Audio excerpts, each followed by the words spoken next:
दोस्तों, स्वागत है आपका अपने YouTube channel new creative state point में। मैं लोकेश कुमार आपको अपने चैनल पर रीजनिंग पढ़ाऊंगा। मेरे चैनल की फर्स्ट वीडियो में अर्जुन सर ने आपको बताया था कि अर्जुन सर इस चैनल पे इंजीनियरिंग ड्राइंग पढ़ाएंगे और मेरे द्वारा रीजनिंग पढ़ाया जाएगा। तो आज की वीडियो मेरे वीडियो रीजनिंग की सिलेबस के बारे में होगी, क्योंकि ज़्यादातर लोगों को अभी सिलेबस के बारे में भी नहीं पता है कि रीजनिंग में सिलेबस क्या है या हमें क्या पढ़ना है। छोटे लेवल के एग्जामों में क्या आता है, बड़े level banking UP triple SC वगैरह में क्या क्या आता है। तो आज की मेरी वीडियो इसी के ऊपर है। इसीलिए ये भी मेरा जहाँ तक ये भी मानना है कि 100 में से 80 बच्चे ऐसे हैं जिन्हें सिलेबस का भी पूर्ण ज्ञान नहीं है कि हमें क्या पढ़ना है क्या नहीं पढ़ना।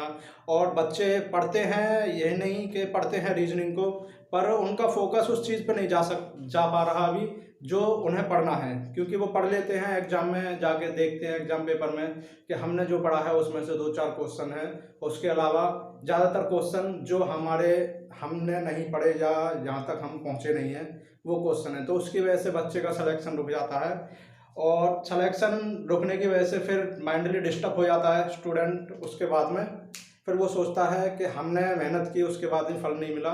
तो इसीलिए पहले अगर हम सिलेबस के बारे में जानकारी कर लें तो उतना ही पढ़ें जितना एग्जाम में आएगा, तो पक्का सिलेक्शन हो सकता है।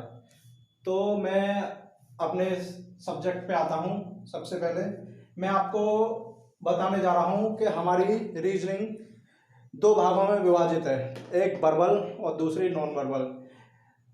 बहुतों का मानना है कि रीजनिंग के 3 पार्ट हैं, पहला वर्बल, दूसरा नॉन वर्बल और तीसरा लॉजिकल रीजनिंग। पर 2018-19 की बुकों में लॉजिकल रीजनिंग जो है वो वर्बल रीजनिंग का ही पार्टीशन है। इसीलिए मैं आपको 2 पार्टीशनों में ही पढ़ाऊंगा, वर्बल रीजनिंग और नॉन वर्बल रीजनिंग। मैंने वर्बल रीजनिंग के अंदर यूनिट बना रखी हैं जिससे आपको यूनिट वाइज पढ़ेंगे, जैसे फर्स्ट यूनिट, सेकंड यूनिट, तो बच्चे को पढ़ने में इंटरेस्ट होगा। अगर वो वर्बल रीजनिंग को मैं सारे चैप्टर एक ही साथ रख दूंगा तो वो देख के डर लगेगा बच्चे को कि वर्बल रीजनिंग में ही 30 पार्ट है या 25 पार्ट है, तो फिर वो उसे पढ़ने में थोड़ा सही नहीं लगता। इसीलिए मैंने यूनिट बना रखी हैं। तो मेरा पहला यूनिट है डायरेक्शन, दिशा, जिसमें से 1 से 2 नंबर का पूछा जाता है दिशा में से। कभी कभी ऐसा होता है कि एक क्वेश्चन स्टेटमेंट दे देगा वो आपको ऊपर, उसी में 2 से 3 क्वेश्चन वो पूछ लिया जाएगा। तो उसके बाद में दूसरा है ब्लड रिलेशन, रक्त संबंध, देसी भाषा में आप बोल सकते हैं इसे खूनी रिश्ते। इसमें भी ऐसा ही होता है, 1 से 2 क्वेश्चन आते हैं, पर आजकल ज़्यादातर देखा जा रहा है जो स्टेट लेवल के एग्जाम हैं उसमें 3 से 4 क्वेश्चन भी ब्लड रिलेशन से आ जाते हैं। उसके बाद में आपका होता है रैंकिंग टेस्ट, क्रम परीक्षण। इसमें से आता है एक नंबर का आ गया, कभी कभी नहीं भी आया। ऐसा नहीं है कि मैं जो बता रहा हूँ वही आएगा, कभी कभी ऐसा होता है कि किसी में से ज़्यादा क्वेश्चन आ जाते हैं, किसी में से कम क्वेश्चन आते हैं। तो मेरा बस ये एक बताना है कि इसमें से इतने क्वेश्चन अभी तक आ चुके हैं या कम बढ़ती भी हो जाते हैं, वो देख लेंगे हम। दूसरा यूनिट है, दूसरे यूनिट के अंदर आता है आपका फर्स्ट चैप्टर है कैलेंडर। कैलेंडर में से 1 से 2 क्वेश्चन आ जाते हैं। डाइज में से आएगा तो 1 क्वेश्चन आएगा, नहीं तो 3 क्वेश्चन से कम नहीं आएंगे, क्योंकि एक स्टेटमेंट दे देगा, वो पूछेगा कि इसके अपोजिट क्या है, या इससे ये घन ये बन सकता है, पासा नहीं बन सकता, इस तरीके के कीवर्ड एंड कीबोर्ड में से या तो हमारे लिए एक भी क्वेश्चन देखने को नहीं मिलेगा, अगर मिलेगा तो 3 से 4 क्वेश्चन मिल जाएंगे। क्योंकि वो क्या करता है, एक उन्होंने घन बना लिया, उसमें कलर कर दिए, फिर वो उसे काटता है, काटने के बाद में जब क्वेश्चन बनाना स्टार्ट करता है वो के एक कलर से रंगे हुए घनाभ कितने हैं, घन कितने हैं, 4 कलर से रंगे हुए कितने हैं, 3 सतह रंगे हुए कितने घनाभ हैं, इससे करके। चौथा चैप्टर है हमारा यूनिट सेकंड का घड़ी। घड़ी में भी 1-2 क्वेश्चन आ जाते हैं, पर मेरा ज़्यादातर मानना यह है कि यूनिट सेकंड, अब ज़्यादातर स्टूडेंटों का जो फोकस था वो यूनिट सेकंड पर ही था। कैलेंडर, डाइज, कीबोर्ड और क्लॉक, ये आपको स्टूडेंटों में सबसे ज़्यादा मिलेगा। हाँ बस यही मेरा मानना है कि यूनिट सेकंड पे बच्चों का ज़्यादा फोकस था, तो ज़्यादातर बच्चे अपना जो सबसे पहले जिनका फोकस जाता है और सबसे पहले पक्का जो करते हैं वो calendar, dice, cube and keyboard और घड़ी को ही करते हैं, जबकि आजकल के एग्जामों में इसमें से बहुत ही कम पूछा जाता है, क्योंकि एग्जामिनर बच्चों को घुमाना चाहता है। अब यूनिट थर्ड में आता है हमारा सबसे पहले मैथमेटिकल रीजनिंग, अंक गणितीय तर्क शक्ति। इसमें इसके अंदर जो आता है मैथमेटिकल रीजनिंग में, जैसे 20 बच्चे हैं उसमें हमें 15 से बांटने हैं, वो कैसे बांटेंगे, या 20 बच्चे हैं 15 से बांटने हैं, अगर 5 बच्चे और पढ़ गए, तो इस तरीके के क्वेश्चन आपको अंक गणितीय तर्क शक्ति में देखने के मिलेंगे।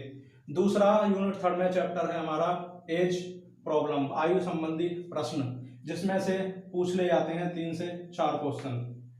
और तीसरा चैप्टर है प्रोबेबिलिटी, प्रायिकता।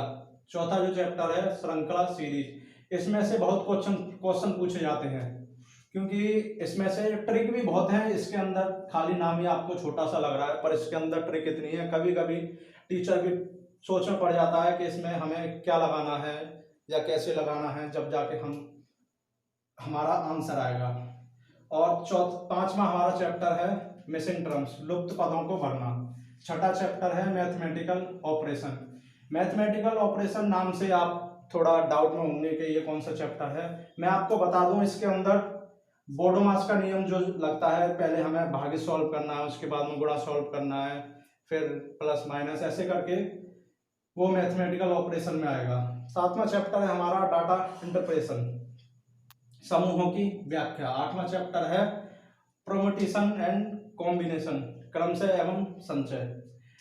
मैं आपको बता दूं, बड़े एग्जामों में जैसे बैंकिंग रहा या यूपी ट्रिपल एससी रहा, उसके लिए सबसे ज्यादा इंपॉर्टेंट हमारा यूनिट थर्ड है। और यूनिट थर्ड के अंदर जो है वो सबसे ज्यादा डाटा इंटरप्रेशन है, जिसमें से ज्यादातर क्वेश्चन पूछे जाते हैं। चौथी यूनिट के अंदर आता है इंग्लिश अल्फाबेट, अंग्रेजी वर्णमाला। और दूसरा चैप्टर है वर्ड फॉर्मेशन, शब्दों का निर्माण। जैसे हमें एक वर्ड दे दिया, उसमें से फिर हमें वर्ड छांट के बनाने हैं, उस तरीके के क्वेश्चन आते हैं। चौथा चैप्टर है कोडिंग डिकोडिंग, और चौथा चैप्टर है डायरेक्टरी एंड डिक्शनरी अरेंजमेंट। इसमें होता है शब्दों को A to Z के क्रम में लगाना। जैसे हमें वर्ड दे दिए, वो A to Z के क्रम में लगाने हैं। और सबसे मेन पॉइंट है इसमें कोडिंग डिकोडिंग। कोडिंग डिकोडिंग में इसके अंदर इतने क्वेश्चन बन जाते हैं, या इसके मैं कहूँ तो इसके पार्ट समझ लीजिए कि इसके अंदर बहुत ही सारे पार्ट हैं कोडिंग डिकोडिंग के अंदर। नाम से हमें लग रहा है कि कोडिंग डिकोडिंग बहुत ही है, बच्चों ने पढ़ लिया, ABCD वो कर लिए, याद कर ली कि A पहले नंबर पे, E 5वें नंबर पे, तो कोडिंग डिकोडिंग हो गया पूरा। और कोडिंग डिकोडिंग जो है अपने अंदर बहुत बड़ा है, इसीलिए मैं अभी आपको 4 यूनिट हो गई, इसके बाद में एक 5वीं यूनिट है, अभी देखते हैं उसके बारे में। यूनिट 4 के बाद में है यूनिट 5, ये है हमारी यूनिट 5। यूनिट 5 को हम लॉजिकल रीजनिंग के नाम से भी जानते हैं, जिसके अंदर हमारे 11 चैप्टर हैं। मैंने 11 चैप्टर लिए हैं लॉजिकल रीजनिंग के अंदर। लॉजिकल रीजनिंग में सबसे पहला जो चैप्टर है हमारा वो है logical Venn diagram. Logical Venn diagram को हिंदी में कहते हैं वेन आरेख। ये बहुत ज़्यादा पूछे जाने वाला क्वेश्चन है फिलहाल में। आपने देखा होगा, मैं आपको बता दूं, जैसे एक डायग्राम है, उसके अंदर 3-4 गोले हैं, या 2 डायग्राम हैं, 2 गोले हैं जिसके अंदर, इसे कहते हैं हम वेन आरेख। दूसरा है हमारा सिलोजियम, सिलोजियम को कहते हैं हम न्याय निगमन। तीसरा डाटा सफिशिएंसी। चौथा है हमारा मशीन इनपुट।